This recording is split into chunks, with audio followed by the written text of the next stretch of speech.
Welcome to another program in our series, Free Thinking Forum. It's my pleasure today to have with me Reverend Phillip Lund. Thank you, Phillip, for joining us. Good to be here, Bill.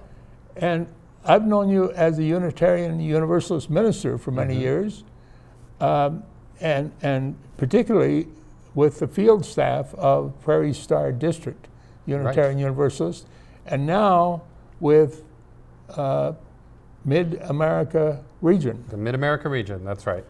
And you're a congregational life consultant, congregational life consultant. But I see you're, in addition to earning the Master of Divinity from Meadville Lombard Theological School in Chicago, you now have a certificate in interspiritual counseling from One Spirit Learning Alliance in New York City. That's right. That's a very interesting. Why did you become a spiritual director? Well, it's something that when I was in theological school at Meadville Lombard, I was getting a lot of training in how one is a minister in a congregation, doing the kinds of things you expect a minister to do, which is write sermons and help with the leadership and board meetings and be able to handle the budgets and pastoral counseling when people are in grief or crises. But I wasn't getting a lot of training about what one does in those kind of one-on-one moments with someone when they're talking about their spiritual lives and trying to find some answers maybe to life's big questions, as they say. So something inside of me always wanted to maybe go a little further in that, to get a little bit more training. And I looked around at various programs, and most of the programs that are available were specifically Christian.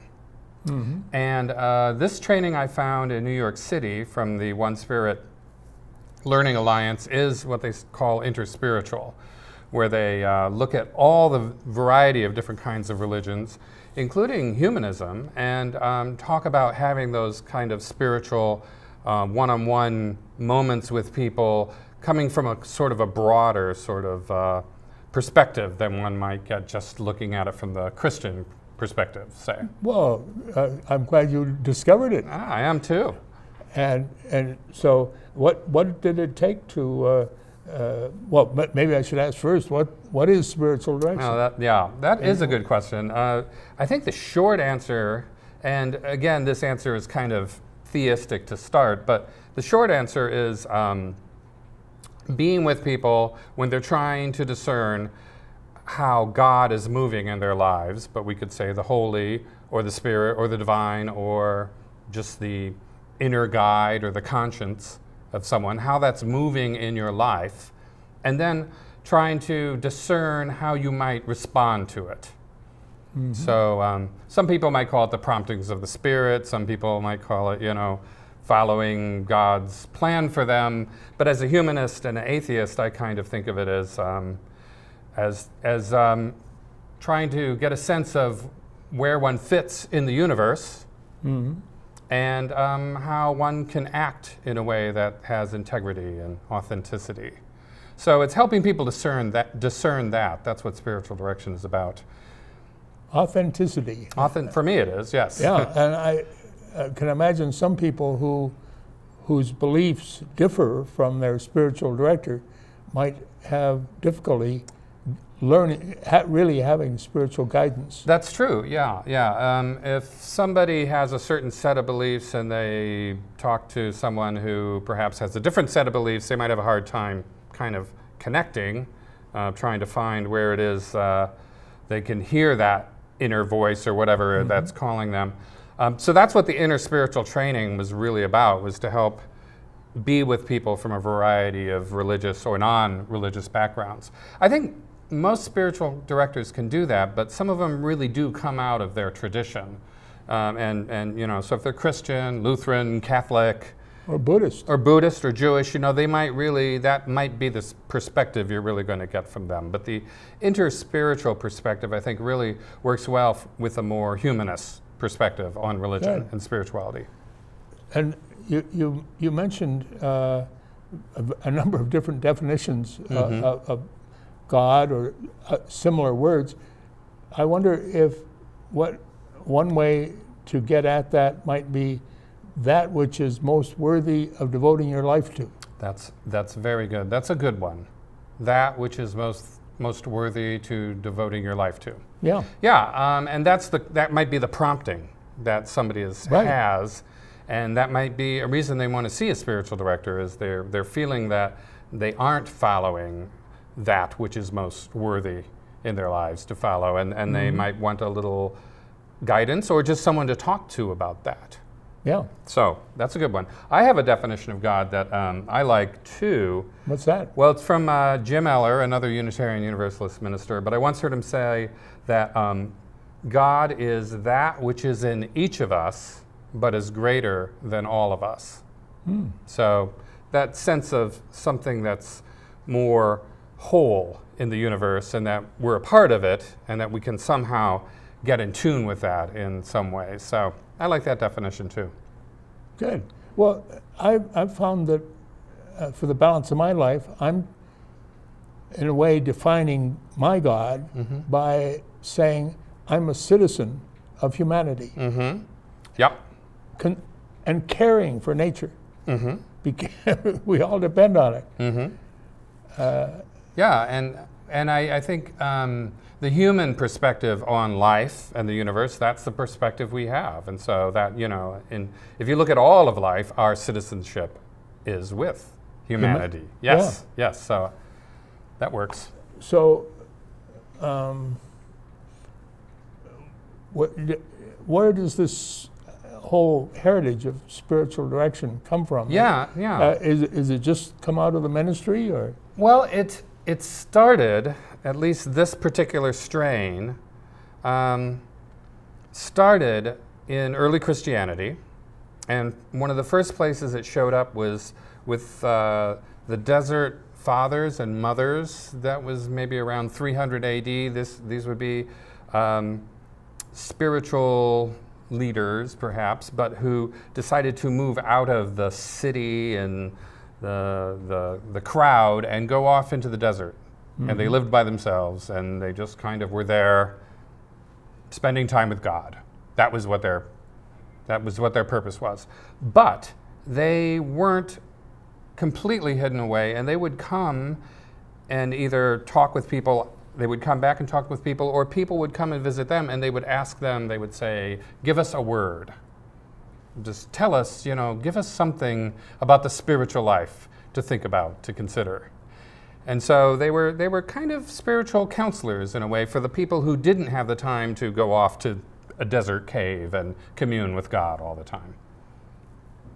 Yes, I can appreciate that. I've read a bit about it, but I see now that is the origin of spiritual directors. Right, and as those communities kind of turned into what we would see as monasticism in Christianity, there was always this idea that you had a spiritual guide, a spiritual friend, somebody within the order that you were in who would be somebody who you could talk with about your spiritual growth and progress. Those people would be spiritual directors for one another. So it's a pretty strong current from that early Christianity all through Christian monasticism and convents and things like that they would have those sort of relationships with people. In fact, one very famous one is Julian of Norwich, who was an anchorite in a... What's an anchorite? Well, yeah, it was in a cathedral, I believe, in England, but an anchorite is she had a room, and she just lived in that room. And there were several windows around the room. I'm not sure exactly where they pointed. I know one pointed to the cemetery. But there was also a room where people could come and talk with her.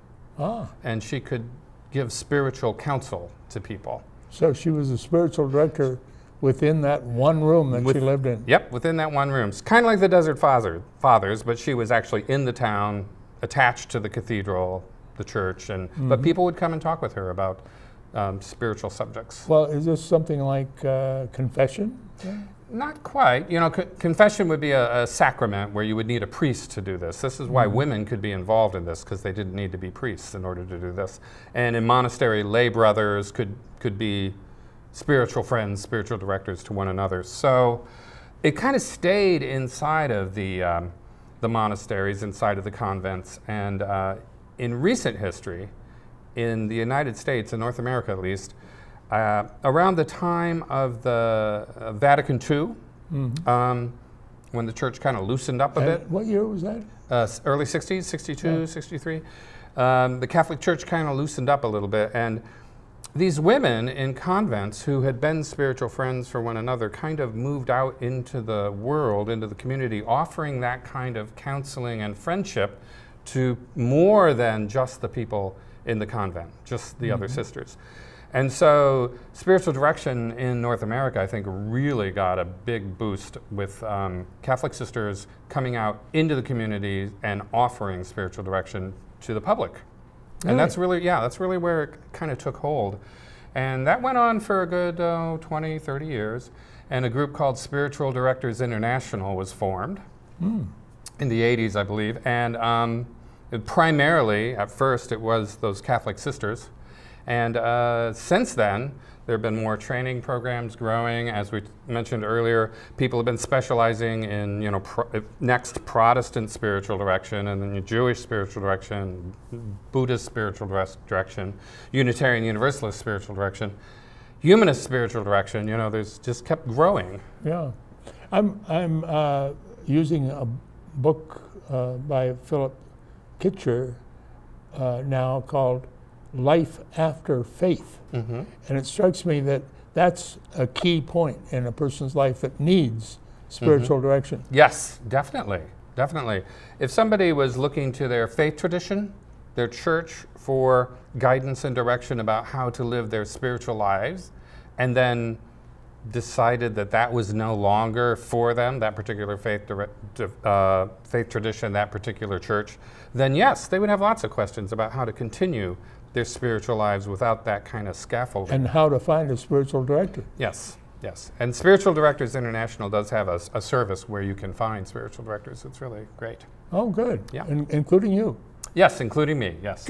Actually, there are quite a few spiritual directors in the Twin Cities area because there are a number of training places for spiritual directors. So, but I think you're the only one, aren't you?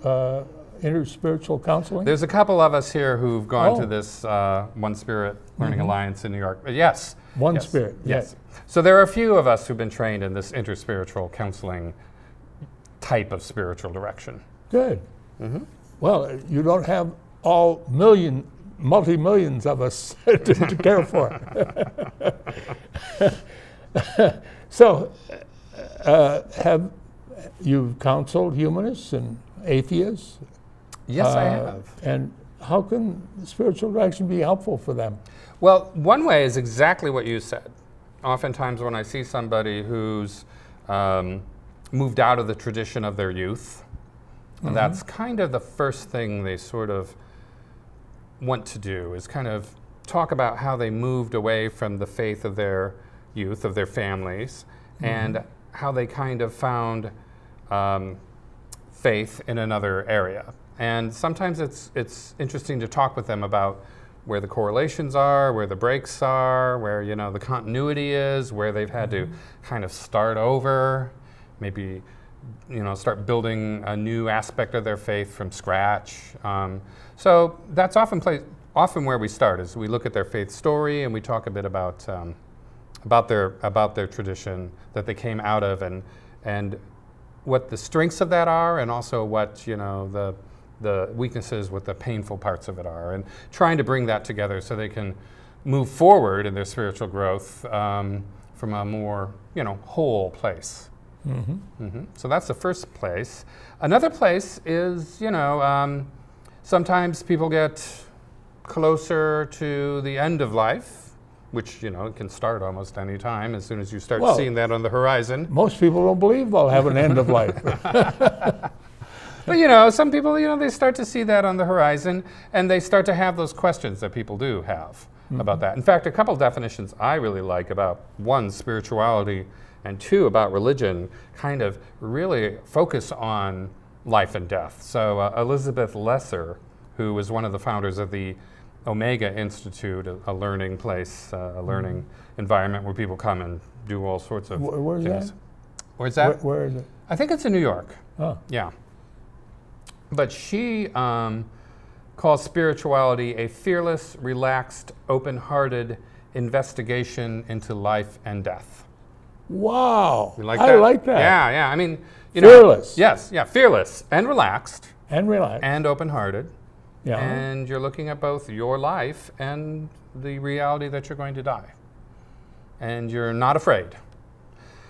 Which tied in with one of my favorite definitions from Forrest Church, another UU minister, who said religion is our human response to the dual reality of being alive and having to die.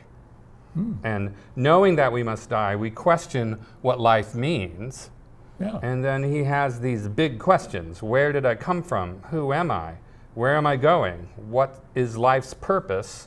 What does it all mean? So if somebody doesn't have a faith tradition that tries to fill in those questions for them, they might be something that they're working on through their whole lives. And if they do see into the future that their time is coming at some point, they might want to start exploring some of these questions. So I find that's a really good time to be working with people. So just the other day I visited somebody who, that was one of the first things we started talking about was life and death and what happens next. Yeah. Yep. So. And for yourself. And for myself. What are your answers? For these questions? Yeah. How much? You are open to other people's answers. Yeah. Well. And helping them find their answer. Yeah. And you're not trying to impose your answers on them. No. And personally, I like to start with that bigger definition of God, the one you offered, or this idea that God is within each of us and but greater than all of us. But actually, the other night I had one of those existential moments. I kind of woke up in the middle of the night and I was feeling that kind of disconnected loneliness that happens every once in a while, no matter how many friends you might have, or family, or pets, or sometimes you just wake up and it's a feeling of you and everything else, the whole universe, and a little disconnected from it. And I reflected that, somebody who had a tradition that told them that God was out there and wanted to be their friend and wanted to help guide their lives. If I was that kind of person, I would, start praying to connect with God. Yeah. But I'm not that kind of person. I'm a humanist, I'm an atheist, and I kind of wondered, well, what do we have to connect to when that happens to us? And so I remembered this TED Talk with Jill Bolte Taylor called A Stroke of Insight. She's a neurophysiologist, and she actually had a stroke. And when she had the stroke, her right side of the brain was kind of shutting down. And that's the side of the brain that thinks about the past and the future and makes plans and worries about things. And her left side of the brain was kind of flourishing. And in that left side of the brain, she could feel that she was connected to everything. And she talked about, she put her hand on the wall and she couldn't tell where her hand ended and the wall began. And she just had this sense of overwhelming connection to all of existence. And so for me, these questions kind of, the answers can come out of this knowing that we are connected to everything. And amongst Unitarian Universalists, we call it the interconnected web of all existence. And yeah, a good phrase. It is a good phrase. And actually, it's interesting, those two sides of the brains are represented in some of those beliefs that we have as Unitarian Universalists. On one, there's the inherent worth and dignity of the individual. And then on the other hand, there's this interconnected web of all existence. And those almost are like the two halves of the brain. One of them is about the I, and the other is about the all. And this woman, this Jill Bolte Taylor, she's a scientist, and she was understanding all of this from a scientific perspective. No need to have God or anything to come in there and save the day. This is how we're built as human beings. We have this I, and also we have this connection to all things. And I think spirituality is in there, in how we understand those differences, and where the I ends and the all begins, and just looking at all those things. So these questions, that's where I start from. If we are connected to all things, then how can we, you mentioned earlier, you care for nature, you're a citizen of humanity and you care for nature. How can we not care for the rest of existence that we're Yeah. that we're related to, that we're part of, that we're connected to. Everything else I do flows from that. Yeah. So it's understanding that. So I kind of, personally, that's my perspective for myself, but of course if I were working with somebody, I would be listening closely to where they're coming from, Yeah. and what their tradition has been telling them about faith and these questions, and you know, and try to find a way to do that. What I said earlier, the very basis of what spiritual direction is try to discern what you're being called to do and how you respond to that. What is God calling in you? What is this interconnection, you know, pulling you to do and be, and then how do you respond to that? Phil, I'm getting ready to respond to a call to come back to Selma. Oh yes, excellent. And I know what, 50 years ago, I sure felt that call. Yes, did you Just go? As you just, yeah, Yeah. as much as you just described. Yeah, it was. You felt it in you. You felt called to go. Yeah. And there was a literal external call as well. Yes. Yeah. From Reverend Dr. Martin That's Luther right. King Jr. That's right. And I sat at his feet and learned. There you go. He was my spiritual director there. That's a good, yes, that's a good way to look at it. Yes. And yeah, we worked on solving that problem of voting rights. Mm-hmm. Mm-hmm. And some progress got made, but not enough yet. Yes. So are you going back? I'm going back Well, good for you. to the Unitarian Universalist Living Legacy Conference Yep. and pilgrimage. Yep. Yep. I know several people are going, and I'm sure they will have a enlightening time. Yeah. Well, I think most of the people that were there felt something like that call. Yeah. And it's important to help other people, as you are, help them recognize it. Yeah, and that call, I think, was about that connection. You know, you couldn't look at the plight of other people and not feel that you were somehow connected to them and that you somehow had to do something. Yeah. Right. Yeah. That's a spiritual call, I think. It sure was. Good. Yeah. That's a good way to look at it. And when my congregation helped pay my way there, and and also the Association of Religious Leaders in my town helped pay my way. So, yeah, I was responding to a call to all of us to do something about this denial of voting rights. Yep. So I hope a lot of people have seen the movie Selma. Yes. Yes. That certainly brings it alive again. I was crying throughout as I recalled what was going on there. But back to spiritual direction. What else can we speak about? Well, we did talk about some of the times in people's lives when it might be particularly helpful. Certainly, as we said, if they have questions about their former tradition or, you know, the spiritual but not religious people. Yeah. The nuns, people, the N-O-N-E-S, the nuns who... There are plenty of them. Yes. 20% of the population. Yes, who don't feel like they are part of any religious group or denomination or faith and don't necessarily want to be. But that doesn't mean they don't have these questions. Yeah. So anytime these questions might come up in somebody's lives, it would be an excellent time to look for spiritual direction. And then also, as I said, as people kind of have a sense of their own mortality, they might want to spend some time with the spiritual director. Spiritual direction isn't therapy. You know, the difference is with therapy is often there's something that needs to be worked through in an immediate sort of issue in somebody's life. With spiritual direction, it's these larger issues that can recur at any time in someone's lives, and there's really no answer. There's just kind of maybe an understanding that works for someone to be able to respond to that call, make a change in their life, you know, whatever it is they need to do, make a decision to go to Selma, perhaps.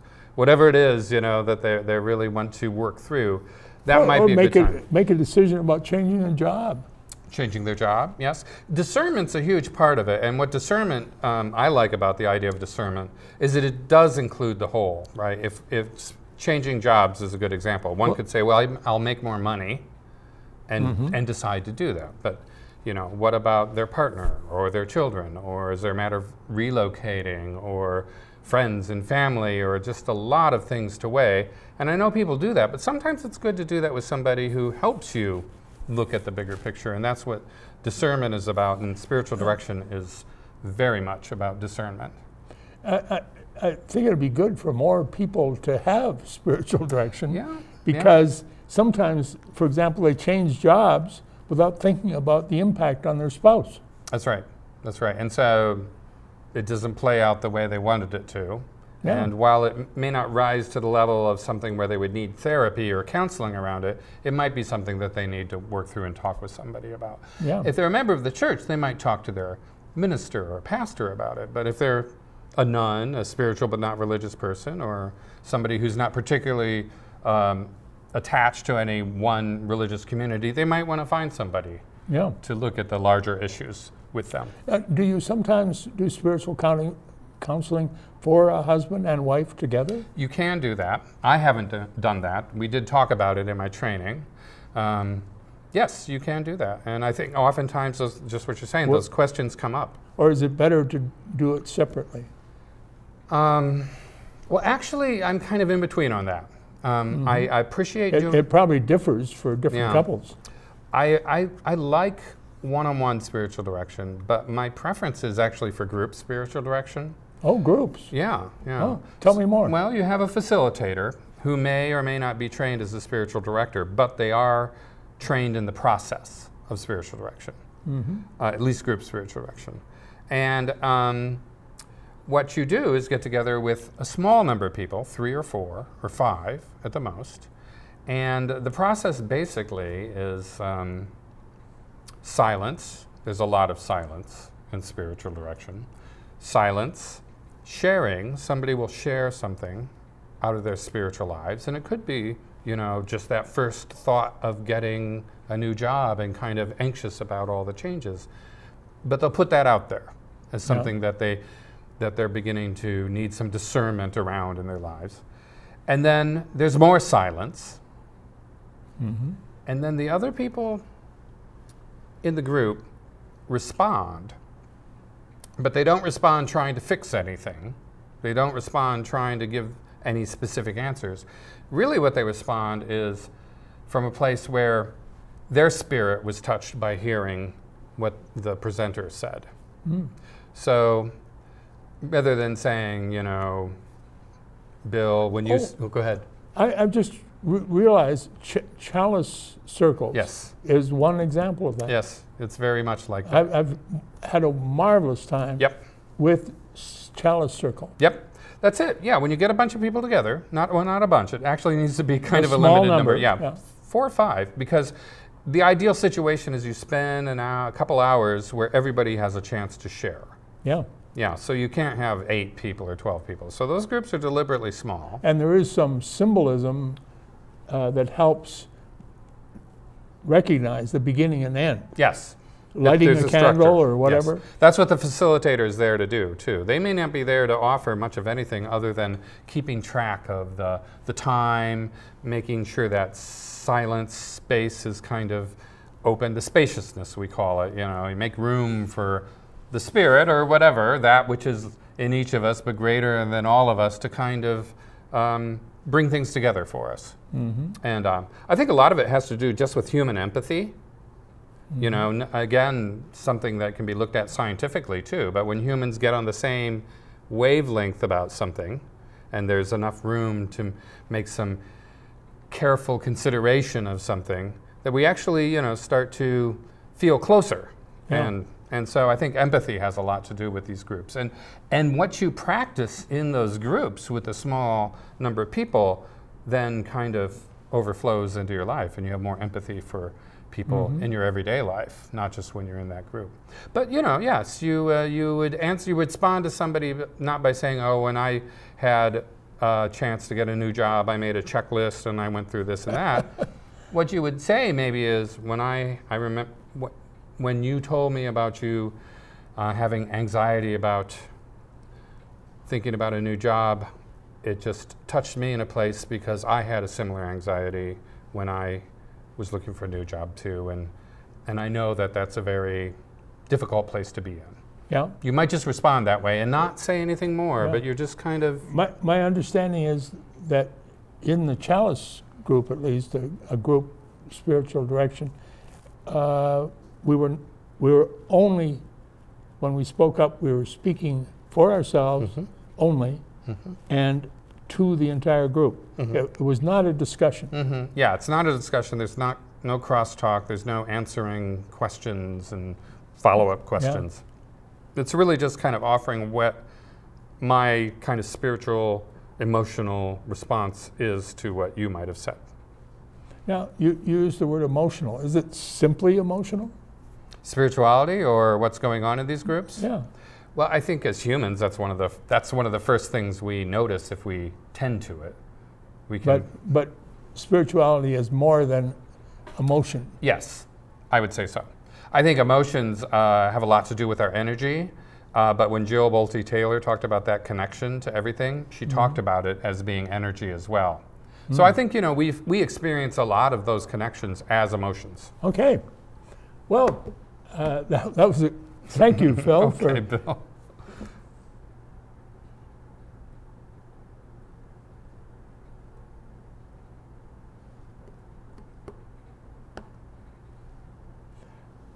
I discovered they had put up the words wrap up.